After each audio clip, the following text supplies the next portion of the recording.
County is now in session. The Honorable and quite handsome Chief Judge Charlie Crawford is presiding.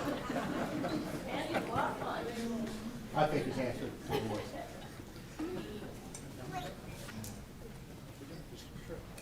Let's take any chair you like.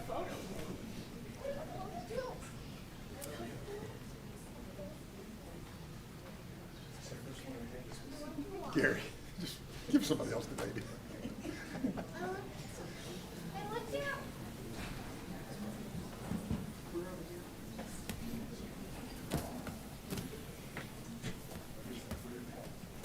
Your Honor, everybody's been searched, everything's safe. All right. Thank you, Sheriff. If you guys have not seen the sheriff's recruiting video online, you got to watch it. You got to watch it. It is the best thing on the internet right now. Sheriff, would you leave us in the pledge, please? Yes, sir. Please join me in the Pledge of Allegiance. I pledge allegiance to the flag of the United States of America and to the republic for which it stands, one nation, under God, indivisible, with liberty and justice for all. Thank you. Please be seated.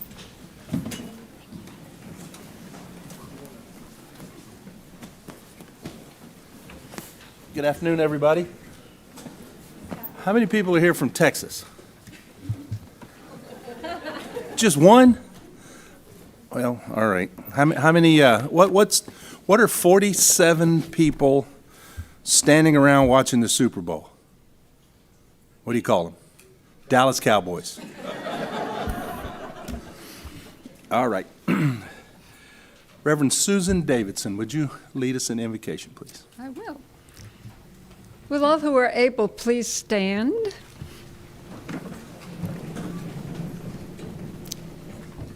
Let us pray. Almighty God, we gather today with gratitude and reverence to celebrate the investiture of the Honorable Clarissa Harrell as a judge of the Brevard County Court. We thank you for the gifts of justice, truth, and fairness. And we ask that your guiding hand be upon this new judge as she begins this important chapter in her life. Grant her wisdom and discernment as she navigates the complexities of the law. May she approach each case with integrity, compassion, and a commitment to uphold the principles of justice. Strengthen her courage to make difficult decisions and her ability to maintain impartiality in all measures. We also pray for her family and friends as they too embark on this journey. May they be a source of encouragement, support, and understanding as they navigate the challenges this new role may bring. Bless the court, its staff, and all who serve here with your peace and grace. May justice always prevail, and may your presence be felt in every decision made within these halls. We ask this in your holy name. Amen. Amen. Please be seated. I want to recognize some folks that have joined us today, and thank you for being here. Tim Bobanek, Supervisor of Elections. Where's Tim? There he is. Thank you for being here. Sammy Brown Martin, Rockledge City Council. Thank you for being here. Retired Judge Griesbaum. No tennis today? All right. Retired Judge Taylor is up here with us. Retired Judge Maxwell is here with us. There he is. Dana Blickley, our property appraiser. Soon to get rid of taxes altogether for property. And Mike Cador, Rockledge City Council, and more importantly, my son's football coach.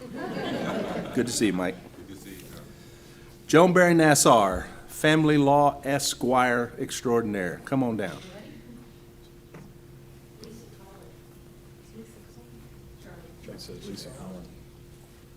Where's Lisa Collins? Where is she?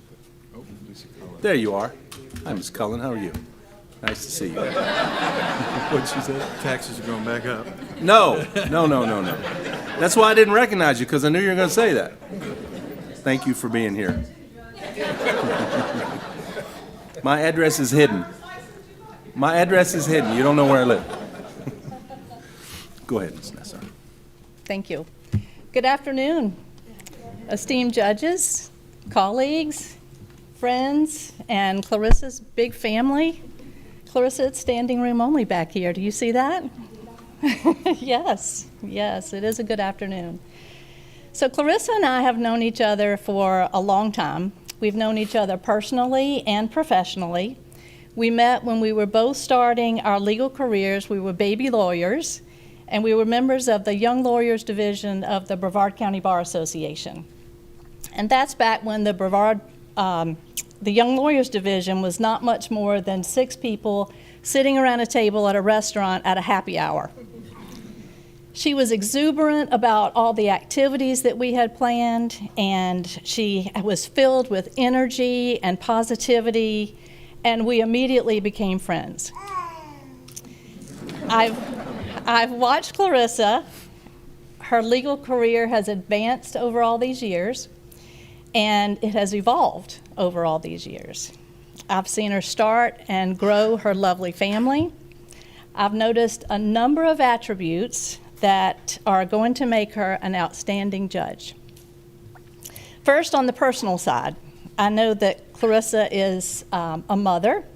She's created a loving home with Gary. She has a total of 6 children and 10 grandchildren, and she's most always joined by her ever-present and very supportive mother. Did you realize that being a mother is similar to being a judge? So being a mother and a judge, you both have to be fair. A mother decides the most basic of attributes, whether settling a squabble between siblings or deciding who's right and wrong. She listens, weighs, considers what happens and why she does it. A judge does the same thing. So with wisdom and patience, a judge hears all sides, examines the evidence, renders a decision, just like mom. A mother and a judge require strength. It takes strength to make an unpopular decision.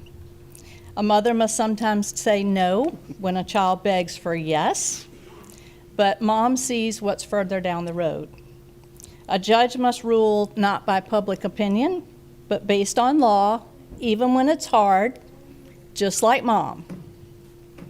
A judge shapes the lives of people who come before her in court, and a mother guides and shapes the character of her children. I've had the opportunity to witness firsthand Clarissa's conservative and traditional family values. Strong family values and judicial qualities are very similar in that both instill the integrity of a growing society. In a family, the parent must be impartial and treat each child with equal love and fairness without favoritism. In the courtroom, every individual stands equal before the law, regardless of the status or background. One must listen carefully and respect all parties. One must have an even temper, maintaining composure and emotional stability even under pressure. Gary and Clarissa have done an incredible job as parents and grandparents, and I know Clarissa is going to take those same qualities to her in the courtroom. Second, Clarissa also has a strong religious faith. Did you realize that having a strong faith is also similar to being a judge? Faith is in the roots of her family, and she seeks God's wisdom in her decision-making. Faith in God demands a belief in things not always visible. Similarly, the judges ask people to trust in a process that they don't always fully understand. The wise judge always asks deeper questions, just like a faithful believer. They're slow to speak and quick to listen. Clarissa's faith is reflected not only in how she lives her life, but also how she treats other people. Clarissa has a warm and genuine way of making people feel uplifted and special.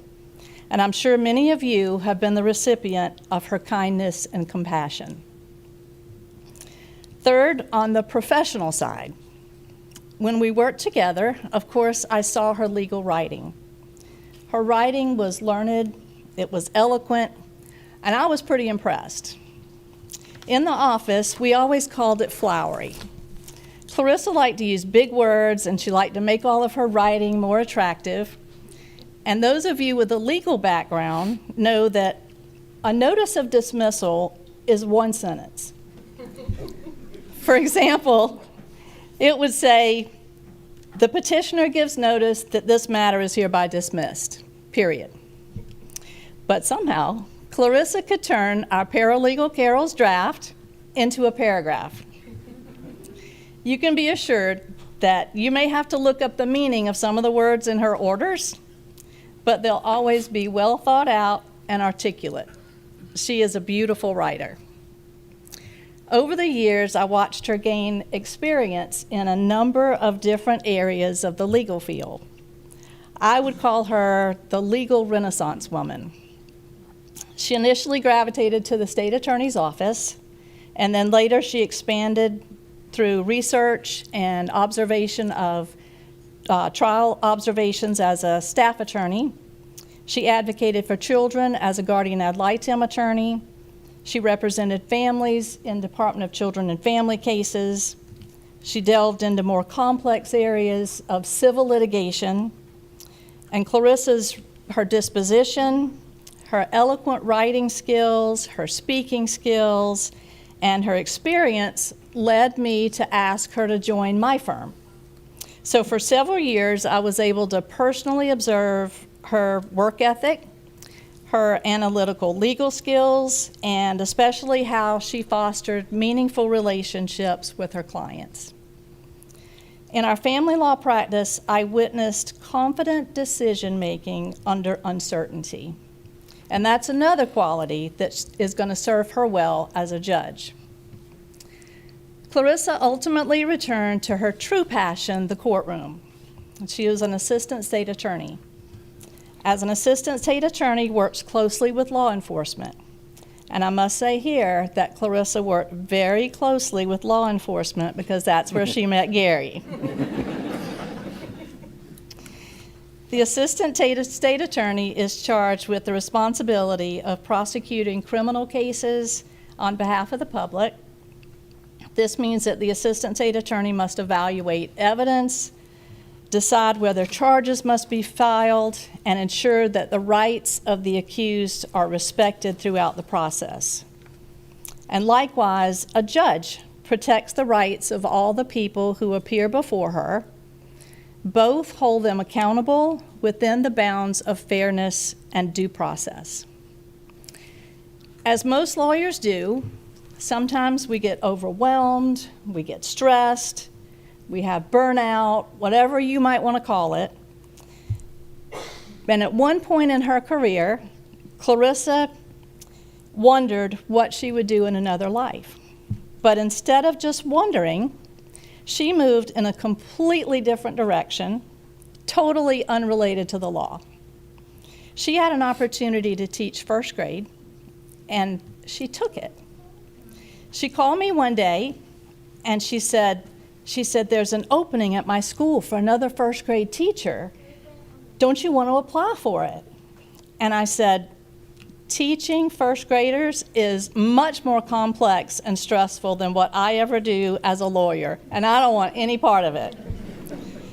But Clarissa had patience, and she had a love of learning. She has the empathy with the students, and most importantly, she had the ability to adapt and manage in a challenging environment. And what do you know? These are the same skills she needed in the courtroom. Throughout the 30 years that Clarissa's been a lawyer, Clarissa's not only been committed to the rule of law, but also to our legal community. Her peers elected her to the Brevard County Bar Association as president, which reflects the confidence that the legal community has in Clarissa. But through her recent election to this judicial position, she clearly earned the trust of the community at large. And as a judge, I know that she will ensure that the legal system earns the trust of the public it serves. Through her personal and professional life, Clarissa checks all the boxes for the qualities to be exemplified by an outstanding judge. So all this, my friends and colleagues, is what you will see with Clarissa Harrell on the bench. I'm proud of you, my dear friend, and congratulations on earning a position you truly deserve.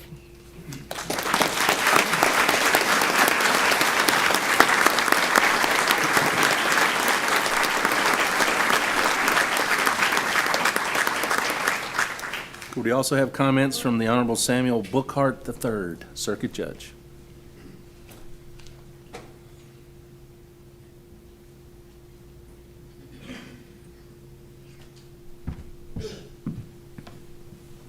Good afternoon, everybody. How are you doing today? I first met this amazing person back in 1990s at the state attorney's office, where we were assistant state attorneys prosecuting cases. And I got the opportunity to learn so much from her because I saw her work, and she was an amazing assistant state attorney, where she took the time to learn the case, each case, and she treated everyone with so much respect. Law enforcement, victims, witnesses, opposing counsel, judges, courtroom personnel. She was just amazing to watch. And even though I'm taller than her, I looked up to her because she was just amazing. And I thank you for allowing me to see you at work. And most importantly, also for allowing you and I to become friends. So I thank you. And when she prosecuted cases, you should have seen her. It was just something beautiful to watch. And what I also had the opportunity to do, last year, she was assigned as a prosecutor in front of me, and she was just amazing. And she's going to be an amazing judge. In fact, I'm predicting you're going to be a great judge because, as we heard, and we know because we're here, she has all the great quality.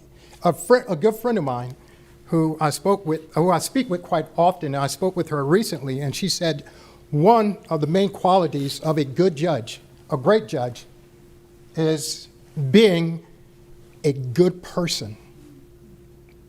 And I submit to you, my friend, the Honorable Clarissa Harrell, has that solid foundation because she is a good person. And as we know, she has all the skills and the tools to continue to be all she can be as a great judge. And I am truly confident, 100%, you are going to be that great judge. And I must also share this with you. I had the opportunity to see her leadership style. When she was the Brevard County Bar President, I was on the board. And I saw how she led. And when there were difficult issues she was faced with because she was the president, she didn't hide, she didn't run. She took everyone's opinion in consideration. She considered it. And she juggled it and decided what was the best for the organization. And every decision she made for that organization, the Brevard County Bar Association, was a great decision. And I used some of that leadership quality myself when I had the honor and privilege to become the president of the Brevard County Bar Association. And I'd like to thank you in front of everyone for your leadership style that I also used. So thank you so, so much.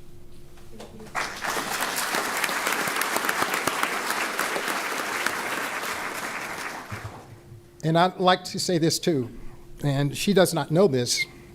Many years ago, she was the cheerleading coach for my sister's daughter. And so one Saturday afternoon, I received a call from my sister, and she was so excited.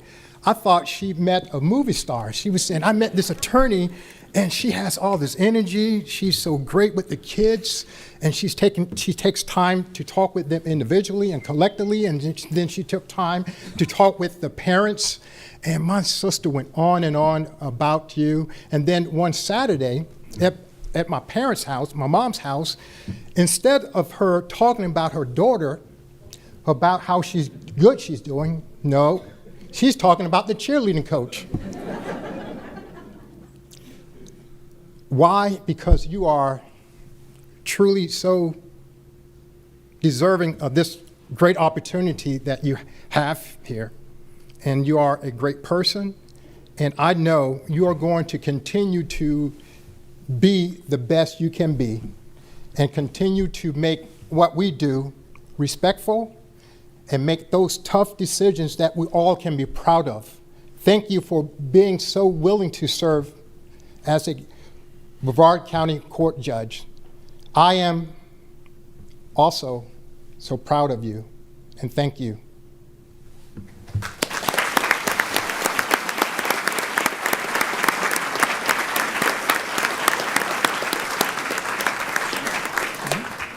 And now for the reading of the ancient precedents, Honorable Ali B. Majud, Brevard County Court Judge, retired. And I will remind you, we have to be out of here by 5 o'clock.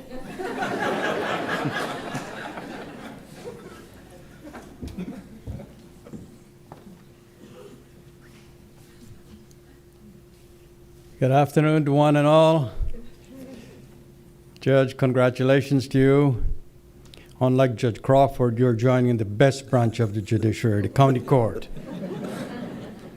You have a remarkable opportunity to be the people's judge presiding over the people's court. You have a remarkable opportunity to temper justice with mercy, to temper justice with empathy, and to temper justice with compassion. To me, one of the greatest attributes of a judge is courage, fortitude. Our history is filled with a judge who lacked courage. His name was Pontius Pilate. He said, "This man has done no wrong," and washed his hands of it. I trust that you will be a judge of fortitude and courage. It is easy to see that it will require an uncommon portion of fortitude in the judges to do their duty as faithful guardians of the Constitution, as no man can be sure that he may not be tomorrow the victim of a spirit of injustice by which he may be a gainer today. Those words were written years ago by Hamilton in Federalist Papers, number 78.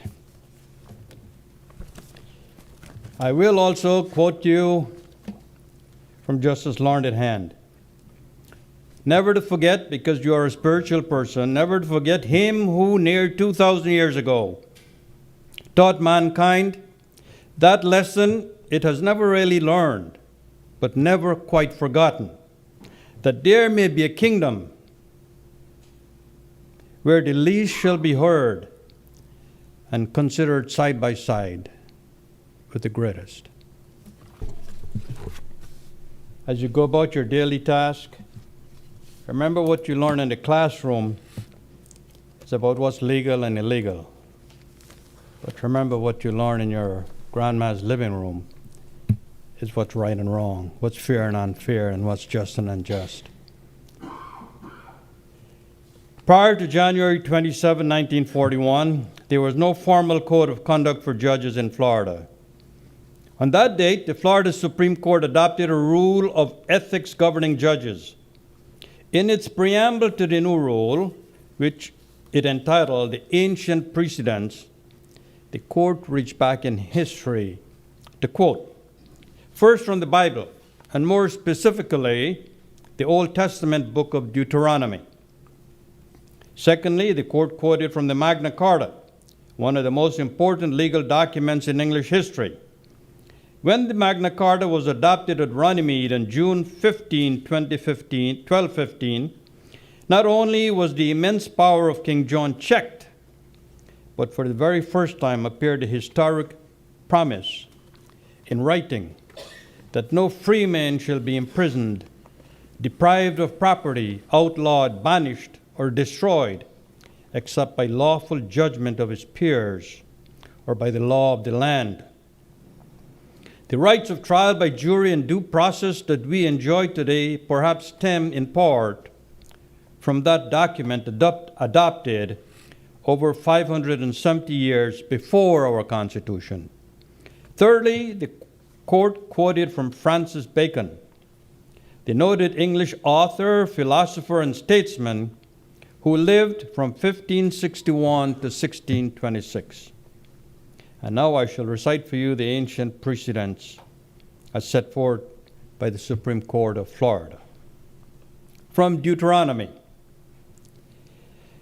And I charge your judges at that time, saying, hear the causes between your brethren, and judge righteously between every man and his brother and the stranger that is with him.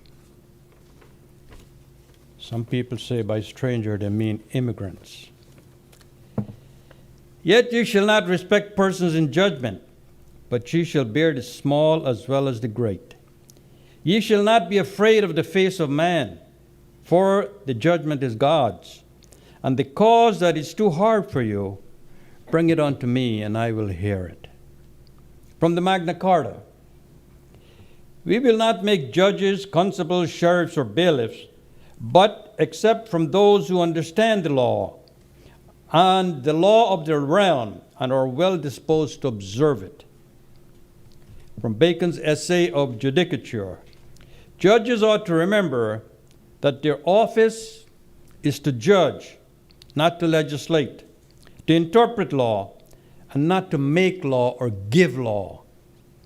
Judges ought to be more learned than witty, more reverent than plausible, and more advised than confident. Above all things, integrity is their portion and proper virtue. Patience and gravity of hearing is an essential part of justice, and an overspeaking judge is no well-tuned cymbal. It is no grace to a judge to first find that which he might have heard in due time from the bar, or to show quickness or conceit in cutting off evidence or counsel too short, or to prevent information by questions, though pertinent. The place of justice is a hallowed place, and therefore not only the bench, but the footpace and precincts and purprise thereof ought to be preserved without scandal and corruption. I pray that your courtroom, Judge, will always be a hallowed place. God bless you and your wonderful family. And welcome to once again the best branch of the judiciary, the County Court of the State of Florida.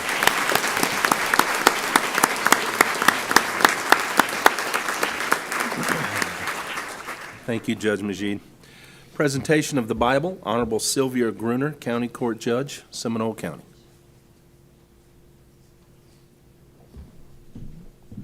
To get out my spectacles.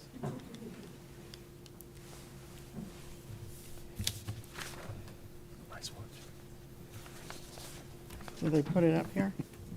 Okay. Clarissa?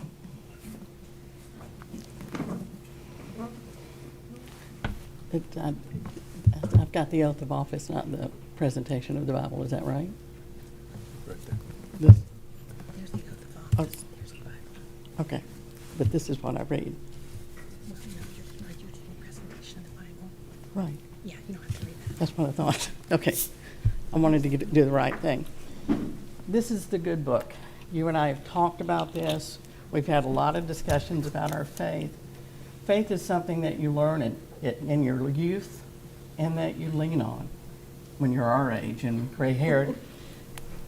This book should live on your desk, and it should guide you. It should be your solitude. It should be something that you face, and you can't face anything else. Congratulations. Thank you so much.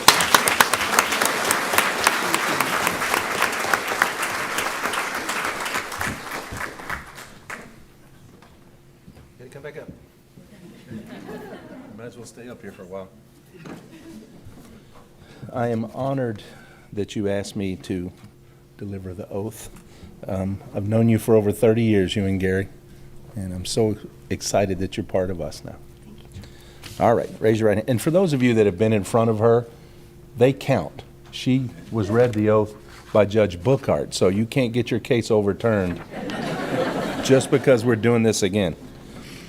I do solemnly swear I do solemnly swear that I will support, protect, and defend that I will support, protect, and defend the Constitution and government of the United States the Constitution and government of the United States and of the state of Florida, and of the state of Florida, that I am duly qualified to hold office that I am duly qualified to hold office under the Constitution of the state, under the Constitution of the state, and that I will well and faithfully perform and I will well and faithfully perform the duties of county court judge the duties of county court judge on which I am now about to enter, on which I am now about to enter. so help me God. So help me God. Thank you. Stay up here. Stay up here.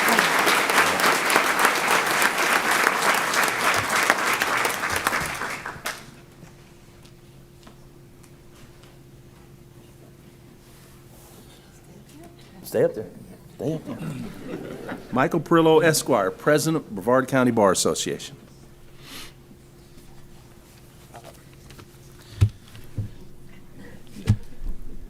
You guys want to go ahead and come up? I need Asher. Well, and I did have a moment. I have a couple of words for you, Yeah, Judge. 5 o'clock, don't forget. I'm going to make it short and sweet.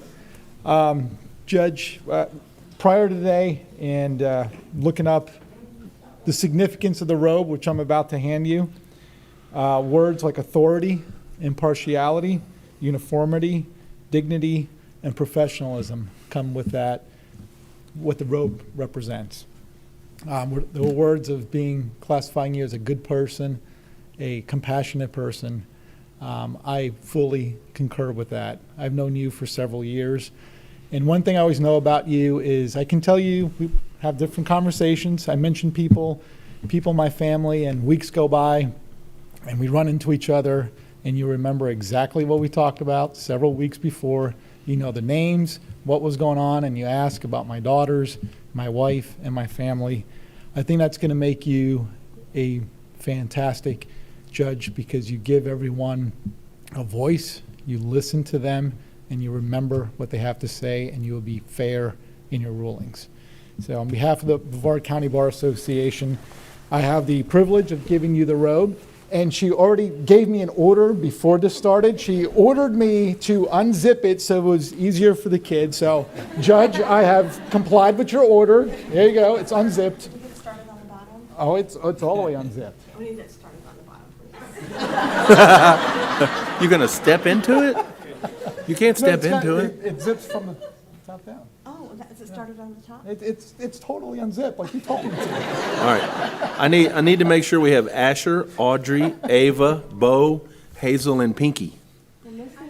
Who are we missing? We're missing Asher. Oh, we'll just go ahead. We'll go ahead. Asher's a troublemaker. He's in the hallway. Leave him out there then. All right, so how do we rehearse this? You're going to hold one side. Good. This side? She's the zipper. Oh, she's the zipper. Yes. Okay. Audrey's this side. Let's come this way. You're the zipper, right? This zipper goes the opposite way. We miss Asher. We're missing Asher, yes, we are. All right. Asher's in trouble. Let's see, all right, we'll do this. Thank you, Bo. Thank you. Where's my other side?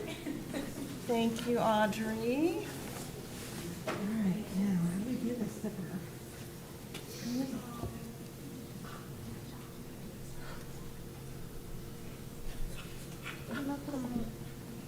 Good job.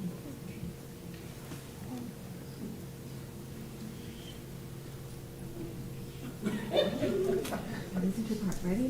Now, Belle's. This is Belle's part.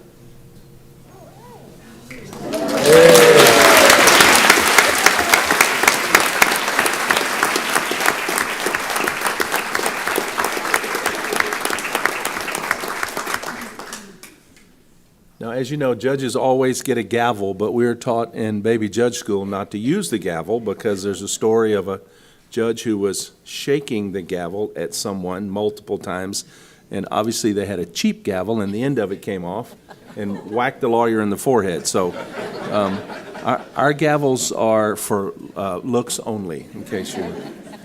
Can I have Yvonne Alonzo, Seminole County Bar Association, for the presentation of the gavel Hello, Judge that you Harrell. can't use. Yeah.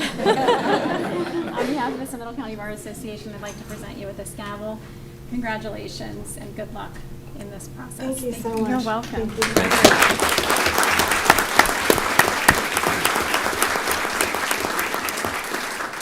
And in case you forget, we have a nameplate for you. Presentation of the nameplate, Honorable Kimberly Musselman from the Florida Conference of County Court Judges and across the street. Yes. All right, so Judge Harrell, I'd like to share that you and I know each other for about 30 years. We've heard that a few times. I was a probation officer. You were an assistant state attorney. We both worked at the state attorney's office. Our paths didn't cross too often, but now I'm thrilled that we are going to be colleagues as county court judges. So, all right, so I am the 18th Judicial Circuit rep for county court judges, and I have the distinct and honor and pleasure to present you with your nameplate. I'd like to read, it says, County Court Judge Clarissa Harrell, commissioned January 7th, 2025, presented by the Conference of County Court Judges of Florida. May you proudly display this in your courtroom, your hearing room, and may you love this position very much.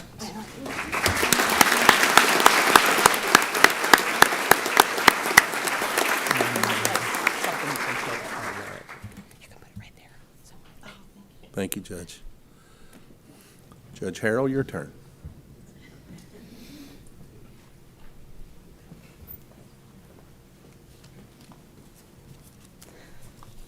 This might be the very last opportunity of my entire life to have every single person I love from the bottom of my heart, from the community, from my professional world, from my high school days, my family, my husband, my mom, to have everybody I love the most, my former students, colleagues, fellow judges, to have them all in one room and to see all of your beautiful faces smiling back at me warms my heart so much.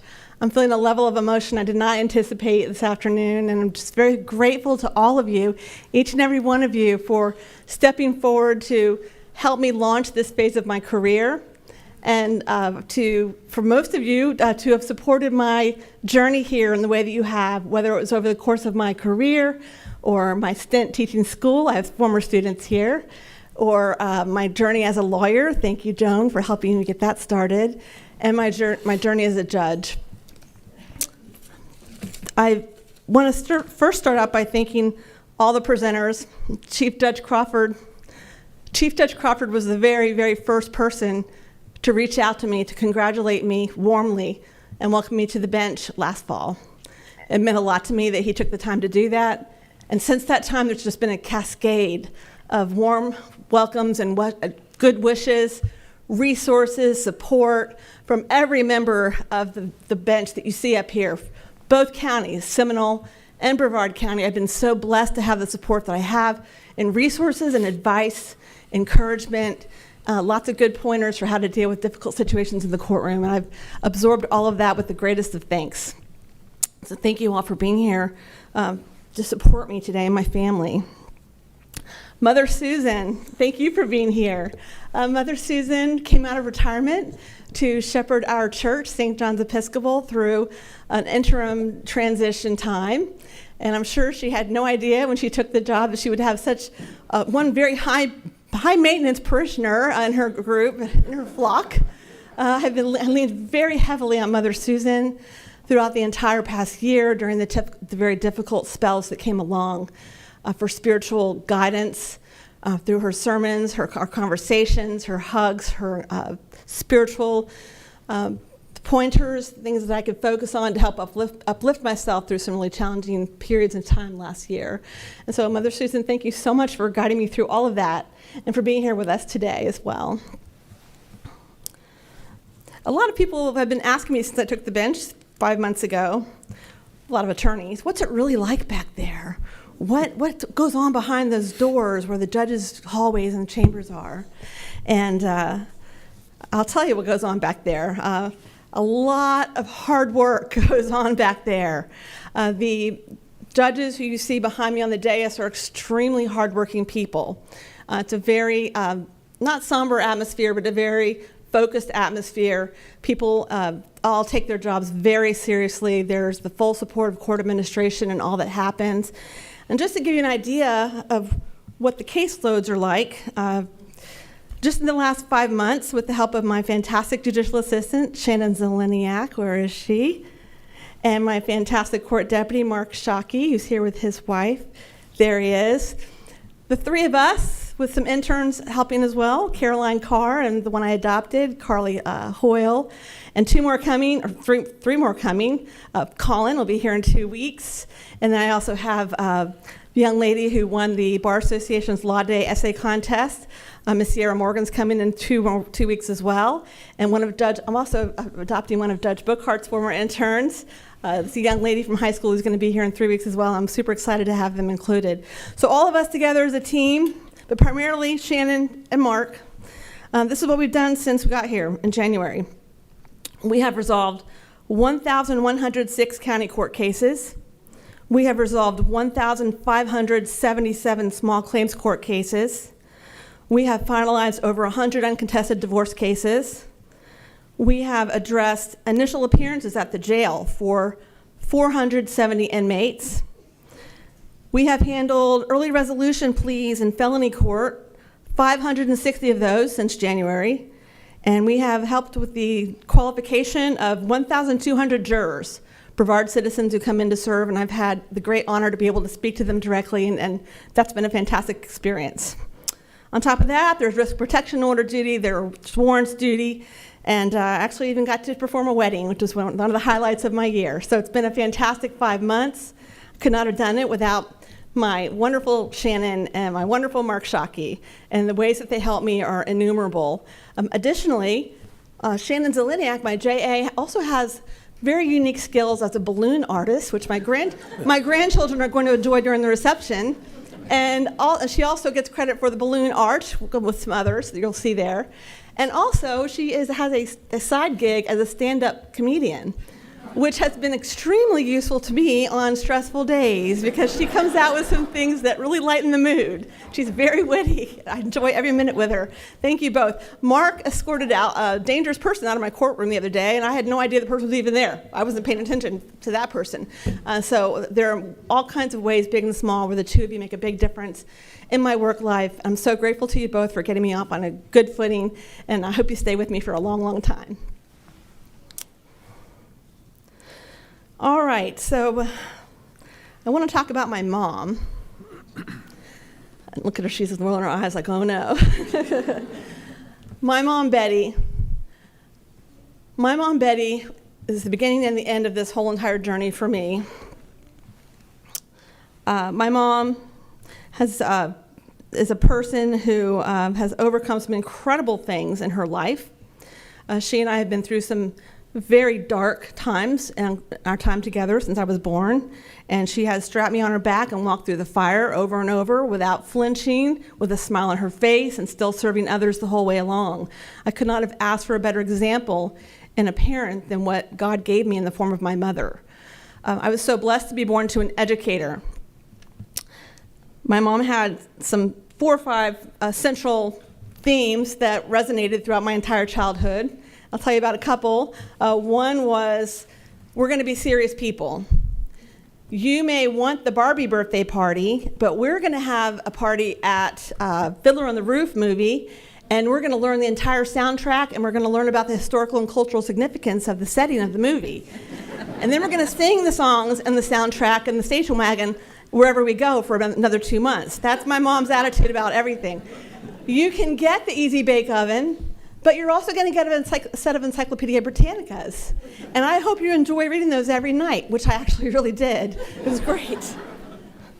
My mom has a way of looking for the magic in things. My childhood was filled with children's literature, not just, cheesy comic book stuff, but true children's literature. It gave me a love of language. It gave me a love for magic in the world, and it gave me the inspiration to look for magic wherever I could find it in this life. And that's been a really useful gift from my mom for my entire life, especially last year and especially in the courtroom this past 5 months. It's amazing how different the experience of being in a courtroom is when you are looking down at the faces at the podium instead of viewing the backs of people's heads like most attorneys do at counsel table.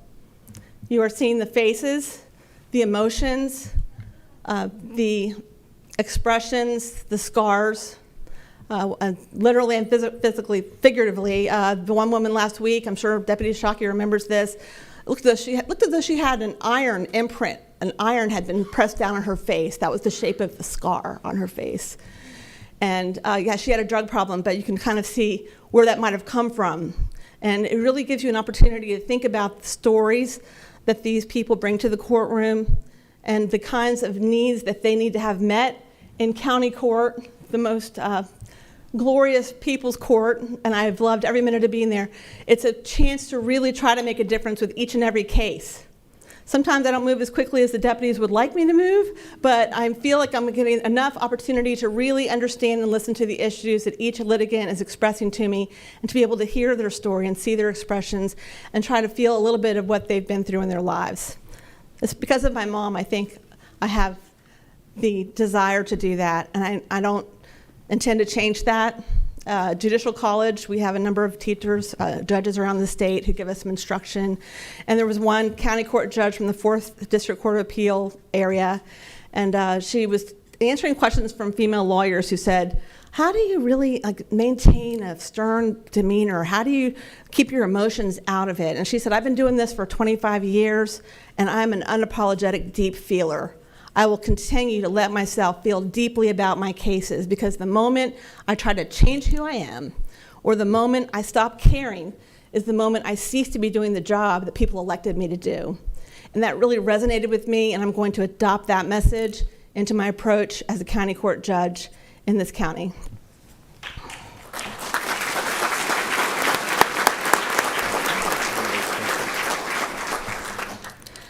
My mom, let me just finish up with mom, because there's so much more I could say. I had a 40-minute speech just on my mom. So, Mom, I dedicate this investiture to you, Mom, because there's no finer example of grace, kindness, giving, scholarly interest.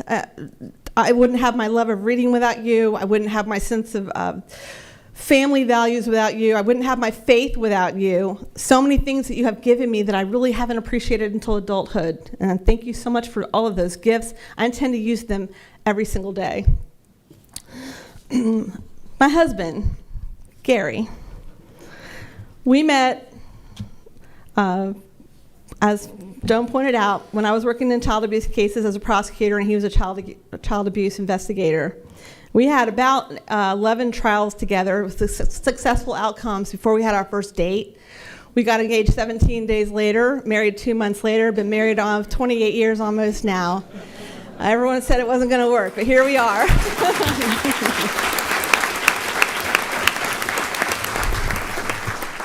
Gary is my rock. He's my anchor. He is the best husband a woman could ever ask for, the best father, the best protector, the best encourager. No matter what crazy idea I've had in my career, my husband has stood behind me 100%. It's such a rare gift in this world, and I'm so grateful for it every single day. One Sunday in July, the year before last, I was floating in the pool on a Sunday, and I had this overwhelming thought that I needed to try to become a judge. This is the first time I'm sharing this. And I came in from the pool into the living room where Gary's watching John Wayne, and I said, I think I need to try to become a judge. And he watched the water dripping off of me onto the carpet and said, let's go for it. Let's go for it. He was all in from day one. He and our children have dedicated blood, sweat, tears, so much time. They've sacrificed their own careers and interests to be able to help their old mom.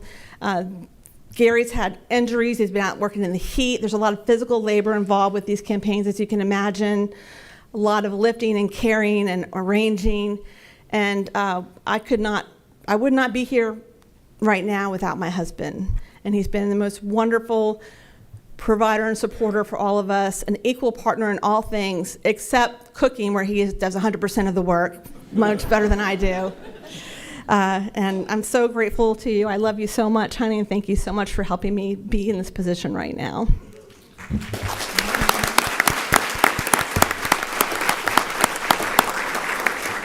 My children, look at them all. I have so many great children, grandchildren.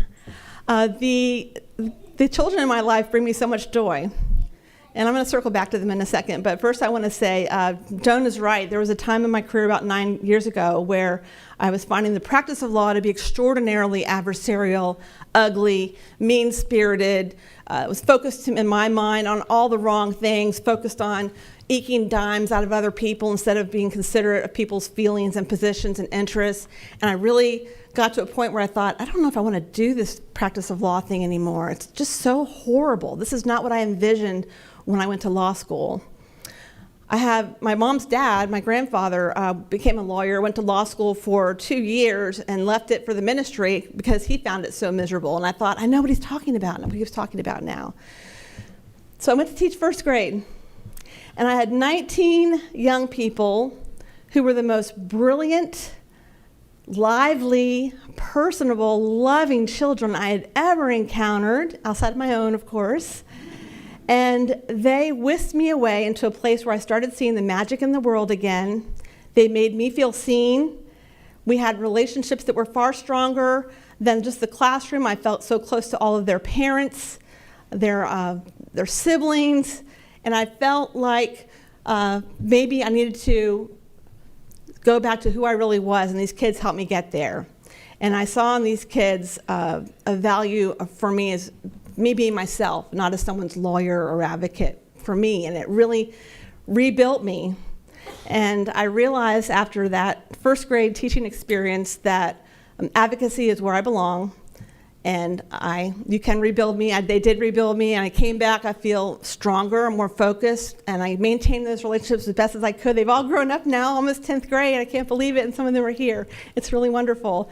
So thank you all for picking me up, brushing me off, and kicking me back into the game, because without you, I wouldn't be here either. I thank you all.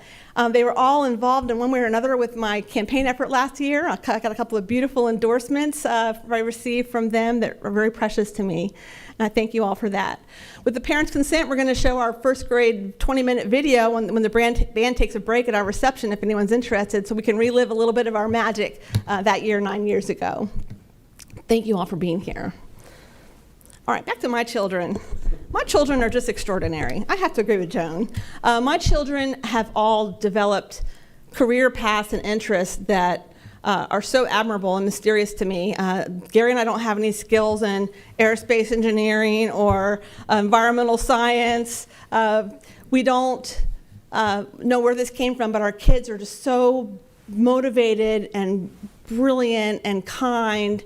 And all of you, and my nieces and nephews as well, have been such a big part of this journey for me to get here. The whole family, my sister-in-law, my brother, everybody, everyone who's here, aunts, uncles, everyone. Thank you so much for your support of me. People came from Georgia and West Florida, Texas as well to come for this today, and I'm so grateful.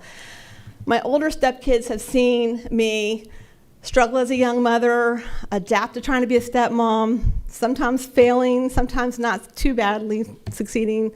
But I thank you for your graciousness and your patience as I tried to learn that role. And thank you for your support through all of my more trying times the last couple years. I appreciate you all so much. Kids, grandkids, nieces, nephews, everybody who's supported me through this whole process.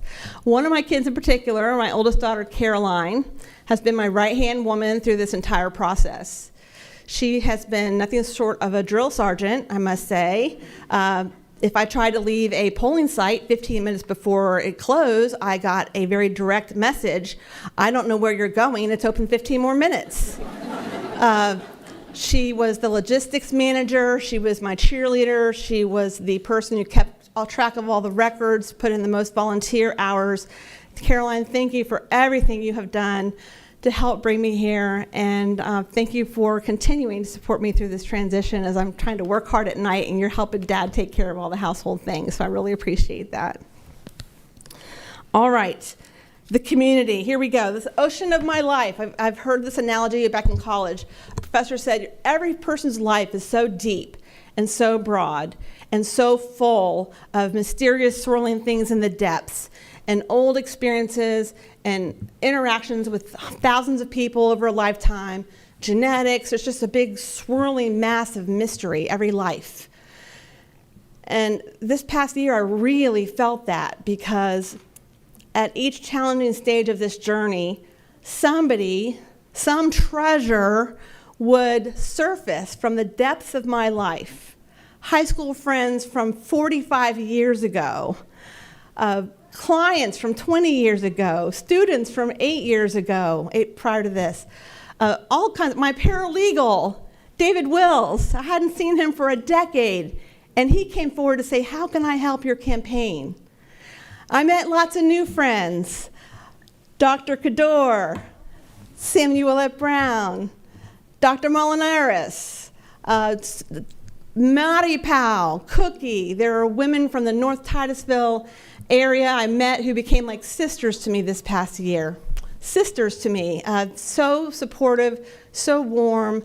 I'm forgetting so many people, but I'm so grateful for my old friends that came forward to help, my new friends I met along the way. There are so many amazing organizations in this community. I encourage everyone to get out there and experience them.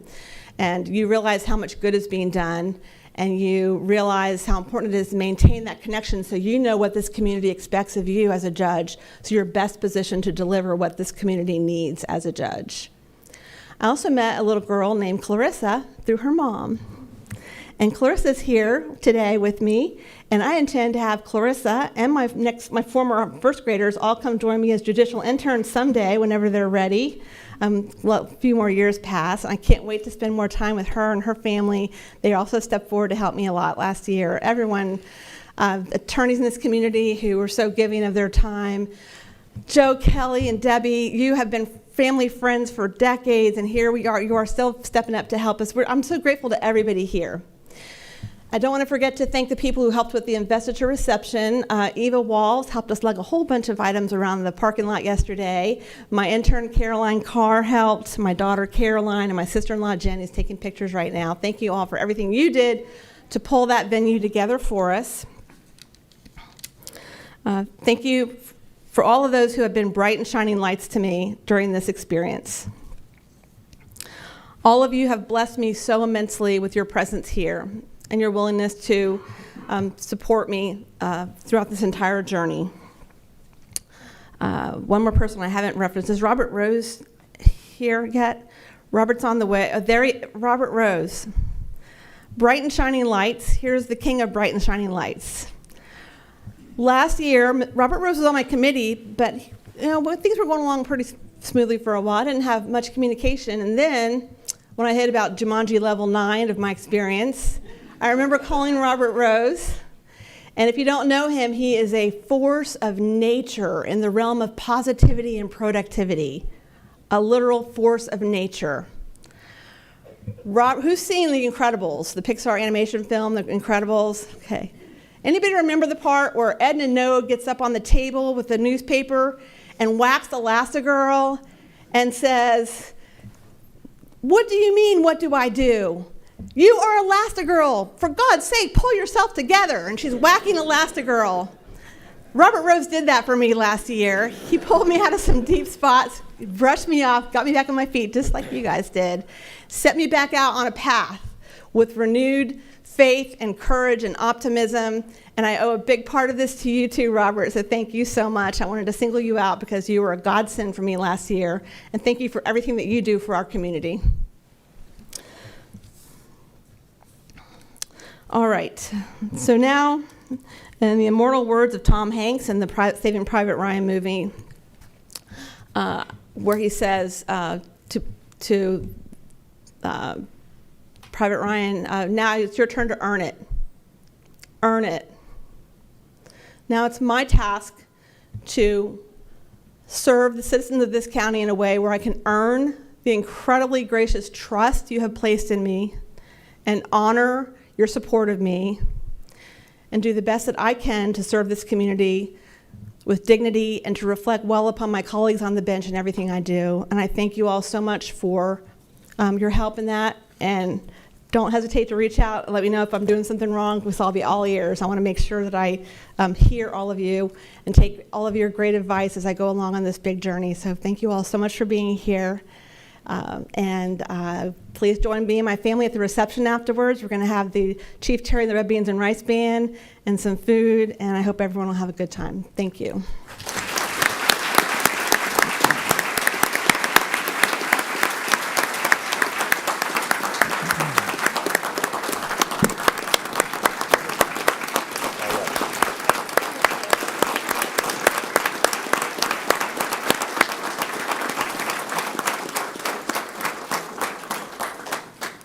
Clarissa, would you come back up, please? And now for the presentation of the minutes, Honorable Rachel Sadoff, Clerk of the Circuit Court and Comptroller, Brevard County, Florida.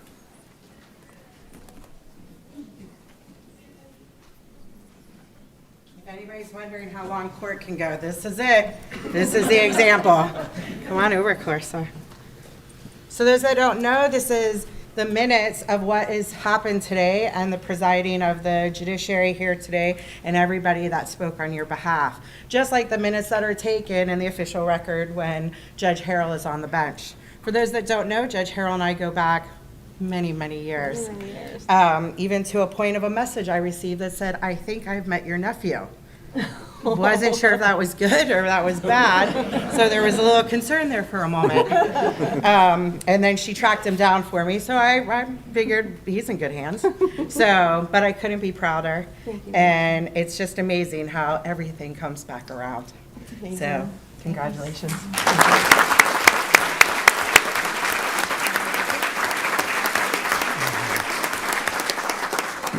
You have to come join us now. Got to come up here. All rise.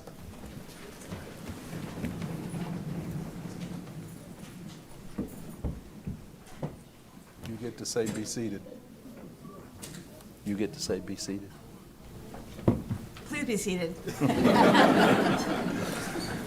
Before we close with a benediction, I want to recognize a couple of folks. Major Hines is here from the Sheriff's Office. In addition to taking care of us every day and keeping us safe, he's also in charge of the SWAT guys, so we feel very, very safe over at the courthouse. And Sergeant Maughan is here with us, also keeping us safe and making sure that things run smoothly at the courthouse. Court administration, raise your hand. All you guys from court administration? Look at all of them. Good Lord, we had that many?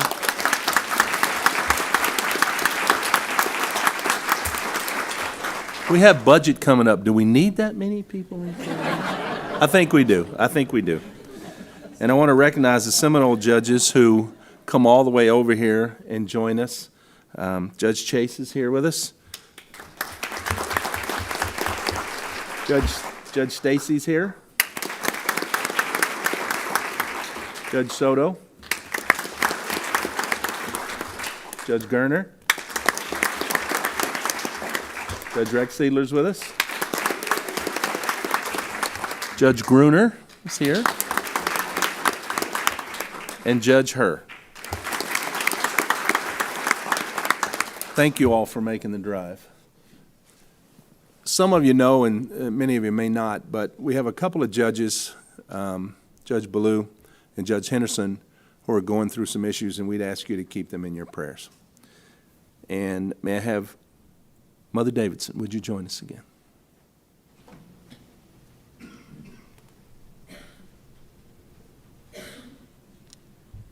Go forth into the world in peace. Be of good courage. Hold fast that which is good. Render to no person evil for evil. Strengthen the faint-hearted. Support the weak. Help the afflicted. Honor all persons, loving your neighbor as yourself.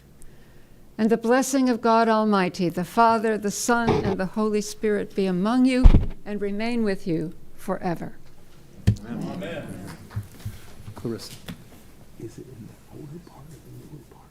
I want to know exactly where it is. North or south? Yeah. Okay, since this is being broadcast, we don't want the whole world to show up and mooch. Refer to your program as to the address and where we're going.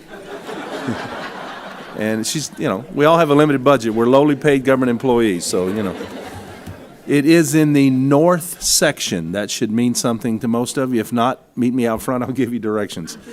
And with that, we are adjourned. Thank you all for coming.